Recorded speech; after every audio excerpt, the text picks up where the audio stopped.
நேயர்களுக்கு astro KS ஐயங்காரின் பணிவான வணக்கங்கள். நம்ம பார்க்க வந்திருக்கிறது வந்து சோபகிருத்து வருஷம் சித்திரை மாதம் மற்றும் குரு பகவானின் குரு பெயர்ச்சி, இது ரெண்டுத்தையும் நம்ம பார்க்க வந்திருக்கோம். சோபகிருத்து வருஷம் அப்படின்றது எப்போ பிறக்கிறது அப்படின்னு பார்த்தீர்களேனால், இப்போ சுபகிருத்து வருஷம் நடக்கிறது 14/4/2023 அன்றைக்கி மத்தியானம் ஒரு 2 மணி வாக்கில் வந்து சூரிய பகவான் மீன ராசியிலிருந்து மேஷ ராசிக்கு உள்ளவரார். அதாவது சித்திரை மாதத்தில் வந்து சூரிய பகவான் அவர் வந்து பங்குனி மாதத்துலேருந்து சித்திரை மாதத்துக்கு உள்ளே வர்றதை வந்து மீன மாதத்துலேருந்து மேஷ மாதத்திற்கு வரார். மேஷ மாதத்தில் சூரியன் உச்சம் பெற்று இருக்கக்கூடிய காலகட்டமாக இருக்கும். 14ஆம் தேதி அன்னைக்கு மதியம் 2 மணி இந்த வருஷத்தினுடைய ராஜான்னு சொல்லக்கூடியவர் புத பகவானும் இந்த வருஷத்தின் அமைச்சர் அப்படின்னு சொல்லக்கூடியவர் சுக்கிர பகவானும் இருக்கிறதுனால மிகுந்த அந்த ஆடம்பரம் கேளிக்கை இதுக்கெல்லாம் வந்து ஒரு நல்ல வருஷமாக இருக்கும். சுற்றுலா தலங்கள்லாம் நல்லபடியாக இருக்கக்கூடிய காலகட்டமாக இருக்கும். பெண்களுக்கு நல்ல உயர்வான ஏற்றங்கள் இருக்கக்கூடிய காலகட்டமாக இருக்கும். சமத்துவம் என்பது பெண்களுக்கு வந்து எல்லாமே கிடைக்கக்கூடிய காலகட்டமாக இருக்கும். இந்த இதில் வந்து கலைஞர்களுக்கு ஒரு ஏறுமுகமான காலமாக இருக்கும். புதனுடைய ராஜா அப்படின்றதுனால பார்த்தீர்களேனால் நரம்பியல் சம்பந்தமாக, கம்ப்யூட்டர் சம்பந்தமாக, கம்யூனிகேஷன் சம்பந்தமாக இருக்கக்கூடியவர்கள் எல்லாருக்குமே மிகப்பெரிய ஏற்றத்தை கொடுக்கக்கூடிய காலகட்டமாக இருக்கும். ஐடி துறையில் இருக்கிறவங்களுக்கு மிகவும் ஏற்றமாக இருக்கக்கூடிய காலகட்டமாக இருக்கும்.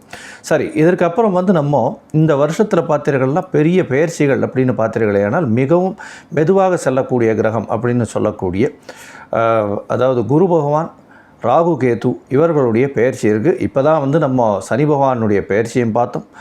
இப்போ குரு பகவான் வந்து 23/4/2023 அவர் பெயர்றார். 1/5/2024 வரலும் இருக்கார். அதாவது அடுத்த வருஷம் வந்து 2024ஆம் வருஷம் மே மாதம் 1ஆம் தேதி வரலும் வந்து குரு பகவான் வந்து ரேவதி நட்சத்திரத்திலிருந்து அஸ்வினி நட்சத்திரத்துக்கு, அதாவது இது மீன ராசியிலிருந்து மேஷ ராசிக்கு வரார். அதாவது என்றைக்கு வராருன்னா 23/4/2023 தேதி அன்னைக்கு அதிகாலை 12 மணிக்கே, அதாவது 22ஆம் தேதி ராத்திரி ஒரு 11:55 11:50 12 மணிக்கே வந்துடுறாருங்க. நம்ம வந்து டேட்டு கணக்கு பிரகாரம் பார்த்தீங்கன்னா ஒரு 10 நிமிஷம் இது பண்ணி 23ஆம் தேதி இந்த அதாவது நள்ளிரவுன்னு சொல்லக்கூடாது, அதிகாலை அப்படின்னு 12 மணிக்கு வந்து அவர் வந்து வந்துடுறார். அதாவது 22ஆம் தேதி நள்ளிரவு, 23ஆம் தேதி காலை 12 மணிக்கு வந்து மேஷ ராசிக்கு குரு பகவான் வரார். சரி, குரு பகவானுடைய பெயர்ச்சியினுடைய விசேஷம் என்ன அப்படின்னு பார்த்தீர்களேனால், குரு பகவான் வந்து தன்னுடைய ராசிக்கு அவர் மிகப்பெரிய சுபர். அவர் வந்து எந்த இடத்தில் நின்றாலும் சுபத்துவத்தை மட்டும்தான் செய்வார். பொன்னன் அப்படின்னு பேர் அவருக்கு. அதனால் வந்து குருவிலேயே தேவகுருவாக சொல்லக்கூடியவர், நேச்சுரல் பெனிஃபிட்ஸ் அப்படின்னு சொல்லக்கூடிய இயற்கை சுபர்.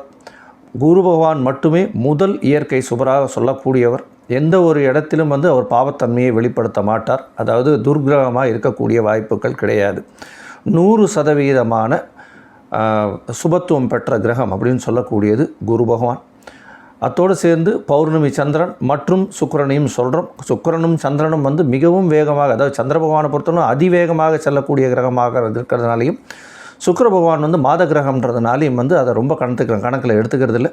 குரு பகவான் வந்து மெதுவாக செல்லக்கூடியவர். ஒரு ராசியிலிருந்து அடுத்த ராசிக்கு போகும்பொழுது 12லிருந்து 14 மாதமாவது மினிமம் ஆகும். அதனால் வந்து ஒரு ராசியில் போய் உட்கார்ந்தாருன்னா ஒரு வருஷத்தில் வந்து உங்களுக்கு மிகப்பெரிய ஏற்றங்கள், மாற்றங்கள் எல்லாவற்றையும் செய்யக்கூடிய காலகட்டமாக இருக்கும். இந்த குரு பகவானை பொறுத்தவரையும் பார்த்தீர்களேனால் சுபத்துவம் பெற்று அவர் எந்த இடத்தை பார்த்தாலும், குரு பார்க்க கோடி புண்ணியம் அப்படின்னு சொல்லுவாங்க. குரு இருக்கும் இடம் வந்து மிகப்பெரிய ஏற்றத்தை கொடுக்கும். ஆனால் தனியாக இருக்கக்கூடாது, அது மட்டும் வந்து இருக்கக்கூடாது.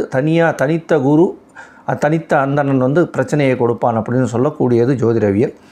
இந்த குரு பகவானை பொறுத்தவரையிலும் பார்த்தீர்களேனால் அவர் வந்து எந்த இடத்தில் இருக்கிறாரோ அந்த இடத்தில் சுபத்தன்மையை கொடுப்பார்.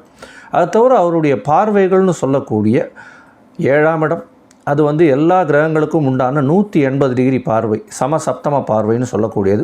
இதை தவிர அவருக்கு 5ஆம் இடமும் 9ஆம் இடமும் திரிகோண பார்வைகள் நிச்சயமாக இருக்கும். அதாவது 5ஆம் இடத்தையும் 9ஆம் இடத்தையும் பார்க்கக்கூடியவர் அப்படின்னு சொல்லக்கூடியவர். காலபுருஷ தத்துவத்தின் பிரகாரம் இந்த குரு பகவான் வந்து 9ஆம் இடத்திற்கும் 5ஆம் இடத்தையும் 9ஆம் இடத்தையும் தன்னுடைய அதாவது 9ஆம் இடத்துல இருந்து தனுசில் இருந்து அவர் வந்து ராசியையும் முதல் ராசியையும் 5ஆம் ராசியையும் பார்க்குறார். இது வந்து மிகவும் ஏற்றமான விஷயம். குரு பகவானுக்கு உண்டான ராசி அப்படின்னு வந்து இந்த அஸ்ட்ராலாஜிக்கல் சார்ட்டில் கொடுத்துருக்கிறது தனுசும் மீனமும். இது ரெண்டுத்துலேயும் வந்து மிகப்பெரிய ஏற்றத்தை கொடுக்க போகிறார். இப்போ வந்து குரு பகவான் வந்து தனுஷ் அதாவது மேஷ ராசியில் போய் இருக்கார். மேஷ ராசியில் வந்து 23ஆம் தேதி வரார். அஸ்வினி நட்சத்திரம் 1ஆம் பாதத்தில் வரார். இந்த காலகட்டத்தில் அவருடைய பார்வைன்றது பார்த்தீர்களேயானால் சிம்மத்தையும் தனுசையும் அதை தவிர வந்து துலாத்தையும் பார்க்கறது. அதாவது 5ஆம் பார்வையாக சிம்மமும் 9ஆம் பார்வையாக தனுசும் துலா ராசியையும் பார்க்கறது. இந்த 3 பார்வையும் தன்னுடைய இடத்துலேருந்து அவர் பார்க்குறார். குரு பார்க்க கோடி நன்மை அப்படின்னு சொல்லக்கூடியது. காலபுருஷ தத்துவம் பிரகாரம் வந்து 9ஆம் இடத்தினுடைய அதிபதி அப்படின்னு சொல்லக்கூடியவர் குரு பகவான். இந்த குரு பகவானுக்கு வந்து பார்த்தீர்களால் மிகுந்த சிறப்பு அம்சங்கள் இருக்குது. குரு பகவான் வலுப்பெற்றால் மட்டும்தான் உங்களுக்கு வந்து ஒரு டிசிப்ளின்டு லைஃப் இருக்கும். இல்லைன்னா ரொம்ப கஷ்டமாக போகும். ஏற்றம் இறக்கங்கள் இல்லாமல் இருக்கும். நல்ல ஒரு மரியாதை அதாவது ஒரு சொசைட்டியில் ஒரு மரியாதை அங்கீகாரம் இது எல்லாம் வரணும்னா குரு பகவான் வந்து இருந்தால் மட்டும்தான் வரக்கூடிய வாய்ப்புகள் உண்டு. இதை தவிர வந்து 9ஆம் இடத்தை வந்து காலபுருஷ தத்துவத்தின் பிரகாரம் தனுசு ராசி வந்து குரு பகவானின் வீடு. அதுவே மூலத்திரிகோண ஆண் ராசியாக குரு பகவானுக்கு இருக்குது. இந்த குரு பகவானுடைய காரகத்துவம் அப்படின்னு பார்த்தீர்களேனால் புத்திர காரகன்னு சொல்கிறோம். அதாவது இது குலம் வளரணும், குலம் இது ஆகணும், விருத்தி அடையணும் அப்படின்னா குருவினுடைய அருள் மிகவும் அவசியம் அப்படின்னு சொல்கிறோம்.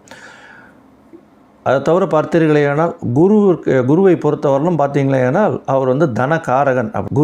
குருவினுடைய அருளால் நல்லபடியாக இருக்கணும். அதை தவிர வந்து திருமணத்திற்கு குருவினுடைய பலம் வந்துருச்சா அப்படின்னு பார்க்கக்கூடியது இயற்கையான ஒரு நிகழ்வாக இருக்கும். எப்பொழுதுமே கல்யாணத்துக்கு வந்து வரன் எடுக்கிறாங்க, ஆண் ஜாதகமாக இருந்தாலும் பெண் ஜாதகமாக இருந்தாலும் கல்யாணத்துக்கு வரன் எடுக்கிறாங்கன்னா அந்த காலகட்டத்தில் குருவினுடைய அருள் இருக்கா அப்படின்றத பார்த்துட்டு தான் எடுப்பாங்க. அதை தவிர தசாபுக்தி அதெல்லாத்தையும் பார்த்து தான் எடுக்கிறது எப்பொழுதுமே நடக்கும். இதை தவிர பார்த்தீர்களேயானால் குருவுக்கு என்னென்ன அவர் இருக்கிற வீட்டிலிருந்து என்னென்ன சுபத்தை செய்வார், என்னென்ன கஷ்டங்களை கொடுக்க முடியும், கஷ்டங்களை கொடுத்தாலும் அவர் என்னென்ன வந்து பிரதிபலன்களாக அவர் வந்து நல்லதை செய்யக்கூடியவராக இருப்பார் அப்படின்றத பார்க்கலாம். இந்த 2023ஆம் தேதியிலிருந்து பார்த்தீர்களேனால் 23 ஏப்ரலிலிருந்து பார்த்தீர்களேனால் குரு பகவான் மீனத்திலிருந்து மேஷத்துக்கு மாறுறதுனால யார் யாருக்கு எந்தெந்த ராசிக்கு மிகப்பெரிய ஏற்றம் கிடைக்கக்கூடிய காலமாக இருக்கும் அப்படின்றத நம்ம பார்ப்போம். இந்த குரு பகவான் மாற்றத்தினால எந்தெந்த ராசிக்காரர்கள் பரிகாரம் செய்யணும் அப்படின்றதையும் பார்ப்போம்.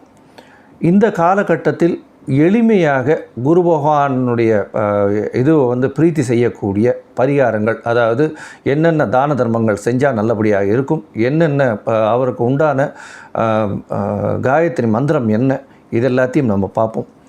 இதை தவிர வந்து இந்த கோச்சார நிலைமையில் அதாவது குரு பகவான் வந்து இந்த சுபகிருத்து வருஷத்தில் வந்து மீனத்திலிருந்து மேஷத்துக்கு மாறுறது வந்து மிகப்பெரிய ஏற்றத்தையும் என்னென்ன செல்வங்களையும் என்னென்ன பொருட்களையும் கொடுக்க போகிறார் அப்படின்றத ஒரு ராசியாகவும் பார்க்கலாம். இப்போது இந்த சுபகிருத்து வருஷத்தில் இன்னொரு மாற்றம் வருது. அது வந்து ராகு கேத்துவின் பெயர்ச்சி. அது வந்து 10ஆம் மாதம் அதாவது அக்டோபர் மாதத்தில் வருது. 8/10/2023.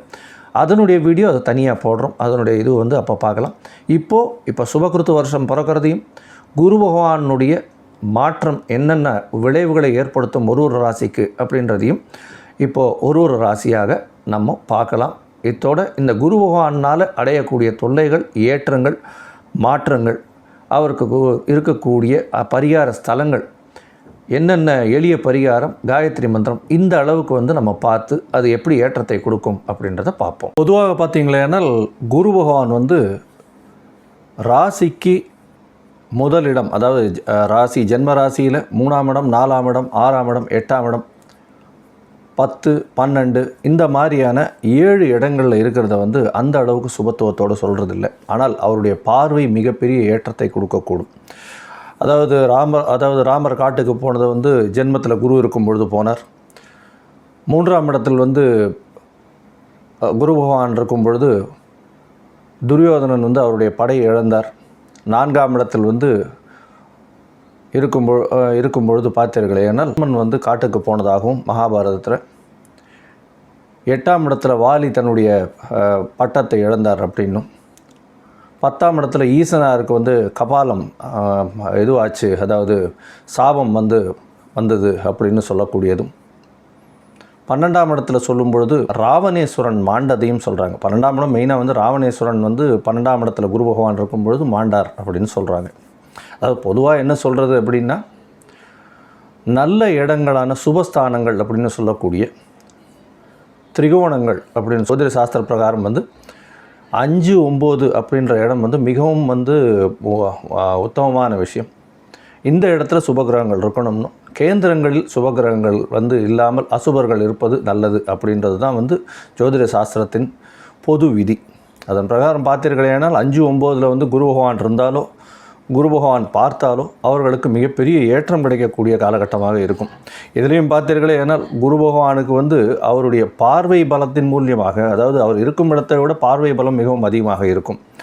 அதையும் வந்து இந்த சுபத்துவ பார்வைன்னு சொல்லக்கூடியது எல்லா கிரகங்களுக்கும் சமசப்தம்னு ஏற்கனவே சொல்லியிருக்கேன். 7ஆம் இடம், 9ஆம் இடமும் 5ஆம் இடமும் அதிசுப பார்வைகள் உண்டு. அதாவது இவருக்கு உண்டான விசேஷ பார்வைகள்னு சொல்லணும். அதுலேயும் வந்து 9ஆம் இடம் வந்து 60% வச்சுக்கலாம் கொடுக்கக்கூடியதாகும். 5ஆம் இடத்துல வந்து பார்த்தீர்களேனால் அவருக்கு உண்டான ஒரு 60% கொடுக்கக்கூடியதாகவும் இருக்கும். அதனால் எந்த இடத்தில் இருக்கிறார் அப்படின்றது ஒரு பக்கம், அவர் வந்து எந்த இடத்தை பார்க்கிறார் அப்படின்றது ஒரு பக்கம். அதனால் அந்த இடமெல்லாம் வந்து சுபத்துவம் மாறுதும்.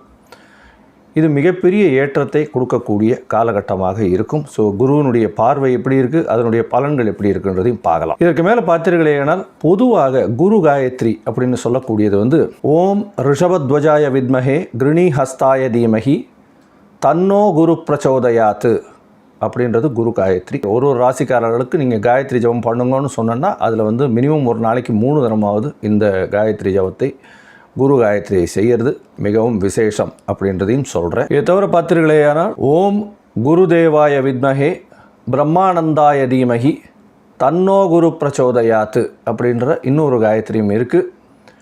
இந்த காயத்ரியும் வந்து நீங்கள் வந்து 3 தடவை வந்து ஒரு நாளைக்கு சொல்லிட்டு வந்தீங்களேயானால் இந்த குரு பெயர்ச்சி மிகவும் ஏற்றமாகவும் பெரிய மாற்றத்தையும் உங்களுக்கு கொடுக்கும். சிம்ம ராசி, மகம், பூரம், உத்திரம் இந்த 3 நட்சத்திரங்கள் கொண்ட 9 பாதங்களை கொண்ட ராசியானது சிம்ம ராசி.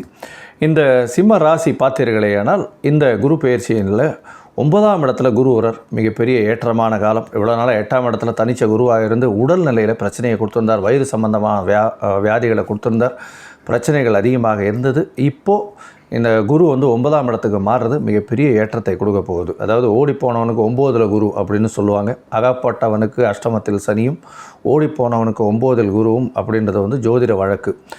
இதில் என்ன அப்படின்னா, கண்டிப்பாக 8ஆம் இடத்தில் சனி பகவான் வரும்பொழுது எந்த ஒரு தவறு செய்திருந்தாலும் அதில் மாட்டிக்கொள்ளக்கூடிய காலகட்டமாக நிச்சயமாக இருக்கும். 9ஆம் இடத்தில் குரு பகவான் வரக்கூடிய காலகட்டத்தில் கண்டிப்பாக அவர் எந்த ஒரு விஷயத்திற்காகவாவது அவர் வந்து வெளியூர், வெளிமாநிலம், வெளிநாடு சென்று செல்லக்கூடிய வாய்ப்புகளும், அவருடைய புகழ், அந்தஸ்து, கௌரவம் இதெல்லாம் ரொம்ப அதிகமாக இருக்கக்கூடிய காலகட்டமாக இருக்கும். 9ஆம் இடம் பாக்கியஸ்தானம்னு சொல்கிறது. பாக்கியஸ்தானத்தில் குரு பகவான் அதாவது மிகுந்த சுபரான குரு பகவான் உட்கார்றது அப்படின்றது வந்து ஒரு பெரிய ஏற்றமான காலம். அதுவும் தனித்த குருவாக இல்லாமல் அவர் வந்து மற்ற கிரகங்களோடு சேர்ந்து இருக்கிறதுனால கண்டிப்பாக இந்த காலகட்டத்தில் பார்த்தீர்களேனால் உங்களுடைய தந்தை மூலியமாக மிகப்பெரிய ஏற்றம் கிடைக்கக்கூடிய காலகட்டமாக இருக்கும். இதை தவிர உங்களுக்கு லக்கு ஃபேவர் பண்ணக்கூடிய காலகட்டமாக இருக்கும். லக்குன்னு சொல்கிறது வந்து இந்த அதிர்ஷ்டங்கள் வந்து கண்டிப்பாக இருக்கும். முன்னோர்களின் ஆசீர்வாதங்கள் மிகவும் அதிகமாக இருக்கக்கூடிய காலகட்டமாக இருக்கும். வெளியூர், மாநிலம், வெளிநாடு சம்பந்தம் நிச்சயமாக கிடைக்கக்கூடிய காலகட்டமாக இருக்கும். இந்த குரு பெயர்ச்சி 2023 ஏப்ரல் 23ஆம் தேதியிலிருந்து பார்த்தீர்களேனால் உங்களுடைய உடல்நிலை நிச்சயமாக மேம்படக்கூடிய வாய்ப்புகள் மிகவும் அதிகம். ஏன்னா உங்களுடைய ராசியை குரு பார்க்குறார். இதை தவிர பார்த்தீர்களேனால் குரு பகவான் 9ஆம் இடத்துல உட்கார்ந்து உங்களுடைய ராசிக்கு 3ஆம் இடம், உங்களுடைய ராசிக்கு 5ஆம் இடத்தை பார்க்கறதுனால 1, 5, 9 இந்த 3 ஸ்தானமும் திரிகோண ஸ்தானம்னு சொல்லக்கூடியது மிகவும் ஏற்றம் பெறக்கூடிய காலகட்டமாக இருக்குது. அதாவது அபரிமிதமான அதிர்ஷ்டம் வரக்கூடிய காலகட்டமாக இருக்கும். ஏன்னா ராசியில் இருந்து 5, 9 பார்க்குறத விட அவர் வந்து 9ஆம் இடத்துல இருந்து ராசியையும் 5ஆம் இடத்தையும் பார்க்குறது மிகப்பெரிய ராஜயோகத்தை கிடைக்கக்கூடிய காலகட்டமாக இருக்கும். கவலைப்பட தேவையில்லை. உங்களுக்கு இவ்வளவு நாள் உடல்நிலை உபாதைகள் இருந்தது எல்லாமே இந்த காலகட்டத்தில் நிச்சயமாக சால்வ் ஆகக்கூடிய காலகட்டமாக இருக்கும். கவலைப்பட தேவையில்லை. இதை தவிர பார்த்தீர்களேயானால் உங்களுடைய ராசியை பார்க்கறதுனால குரு பகவான் எந்த ஒரு முடிவையும் தீர்க்கமாக எடுக்கக்கூடிய காலகட்டமாக இருக்கும்.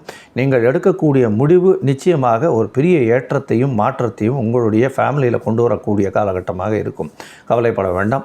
இதற்கு பிறகு குரு பகவான் உங்களுடைய ராசிக்கு 3ஆம் இடத்தை பார்க்குறார். உங்களுடைய முயற்சி ஸ்தானம் அப்படின்னு சொல்லக்கூடியது உங்களுடைய முயற்சிகள் எல்லாமே கைகூடக்கூடிய காலகட்டமாக இருக்கும். உங்களுடைய முயற்சியின் மூலியமாக எல்லா விஷயமும் வெற்றி வரக்கூடிய காலகட்டமாக இருக்கும். அதுவும் பார்த்தீர்களேயானால் இந்த பாட்டு கலைஞர்கள், மியூசிக் டைரக்டர்ஸு, இவங்களுக்கெல்லாம் ஒரு பெரிய ஏற்றம் இருக்கும்.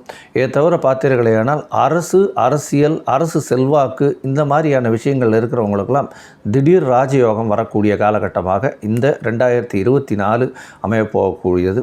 இதை தவிர பார்த்தீர்களேயானால் இந்த குரு பயிற்சியானது இந்த குரு உங்களுடைய ராசிக்கு 5ஆம் இடத்தை பார்க்குறார். இந்த 5ஆம் இடத்தை பார்க்குறது மிகப்பெரிய ஏற்றம். உங்களுடைய புத்திரஸ்தானம் அப்படின்னு சொல்லக்கூடியது, புத்திரஸ்தானம் புத்திரகாரகனே தன்னுடைய வீட்டையே பார்க்கறதுனால குழந்தைகள் இல்லாத சைல்ட்லெஸ் கப்பிள்ஸுக்கு இந்த காலகட்டத்தில் மிகப்பெரிய ஏற்றம். கண்டிப்பாக குழந்தைகள் வளரக்கூடிய வாய்ப்புகள் மிகவும் அதிகம். இப்போ டாக்டர் ட்ரீட்மெண்ட் ஏதாவது போயிட்டுருக்காங்க அப்படின்னா கண்டிப்பாக இந்த காலகட்டமான ஏப்ரல் 2023 அவர்களுக்கு நிச்சயமாக இந்த ஃபார்மேஷன் ஆஃப் ஃபார்மேஷன் ஆகிறதுக்கு chances are very very high அப்படின்னு சொல்கிறோம். இந்த காலகட்டத்தில் குழந்தை பெறக்கூடிய வாய்ப்புகள் மிகவும் அதிகமாக இருக்கும். கவலைப்பட தேவையில்லை. சிம்ம ராசிக்காரர்களுக்கு இந்த குரு பயிற்சி அப்படின்னு சொல்லக்கூடியது மிகவும் ஏற்றமாக இருக்கக்கூடிய குரு பயிற்சியாக இருக்குது. இந்த காலகட்டத்தில் உங்கள் தசாநாதனம் புக்திநாதனம் கை கொடுப்பாராயின் மிகப்பெரிய ஏற்றத்தையும் மாற்றத்தையும் உங்களுடைய வாழ்க்கையில் நீங்கள் சந்திப்பீங்க. கவலைப்பட தேவையில்லை.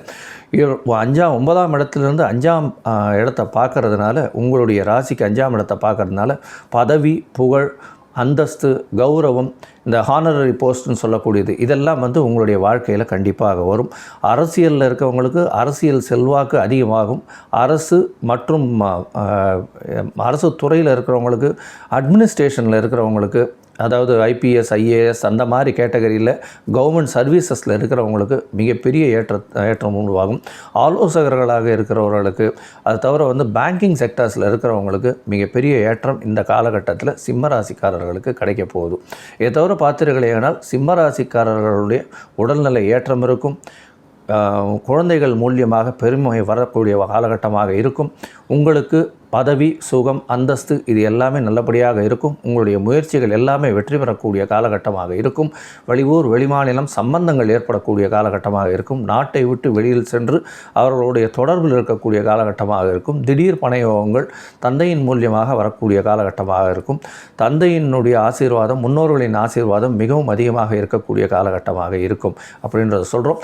நீங்கள் கண்டிப்பாக அருகில் இருக்கக்கூடிய ஆஞ்சநேயர் கோவிலுக்கு போயிட்டு வெத்தலை மாலை சாத்திட்டு வர்றது உங்களுக்கு மிகப்பெரிய ஏற்றத்தையும் மாற்றத்தையும் மிகப்பெரிய விஷயங்களை கொண்டு சேர்க்கும் அப்படின்றத சொல்கிறோம். இந்த குரு பயிற்சி சிம்ம ராசிக்காரர்களுக்கு ஒரு மிகப்பெரிய கோல்டன் குரு பயிற்சி அப்படின்னே சொல்லலாம்.